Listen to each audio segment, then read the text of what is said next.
ჰქონდა ისეთი შემთხვევა, რომ ადამიანს ჰქონდა სიმსივნე, მას არ უფინანსდებოდა მედიკამენტი, ჩვენ ხშირად წერდნენ ტელევიზიები და ვთხოვე, რომ მოდი ინტერვიუ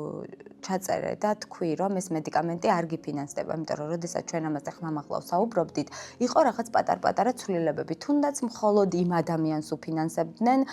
რომელიც გაშუქდებოდა, ასე რომ ვთქვათ და მან უარი თქვა იმაზე, რომ საჯაროდ ეთქვა, რომ სიმსივნე აქვს, არ ქონდა ისეთი მძიმე სტადიაში, რომ ვერ გადარჩენილიყო, თუმცა ისე მოხდა, რომ მას არ დაუფინანსეს მედიკამენტი და ცოტა ხნის წინ გარდაიცვალა. მედიკამენტის არ ქონის გამო და იმის გამო, რომ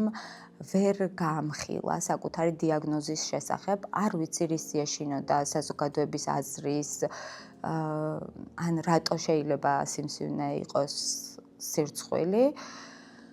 ამას მართლა ვერ ვხვდები, თუმცა ძალიან ბევრი ადამიანია, ვინც ვერ ამხელს საკუთარ დიაგნოზს. მე ასევე ვიცნობ პაციენტს, რომელმაც მითხრა, რომ ღამითაც კი პარიგით ეძინა, რომ მის მეუღლეს არ გაეგო, რომ ეს დიაგნოზი აქვს. მაშინ, როდესაც პაციენტებს სჭირდებათ მუდმივი მხარდაჭერა, მით უმეტეს ოჯახის წევრების და ახლობლების და ამას ძალიან დიდი ძალა აქვს ბრძოლის გზაზე, ძალიან დიდ მოტივაციას გაძლევს და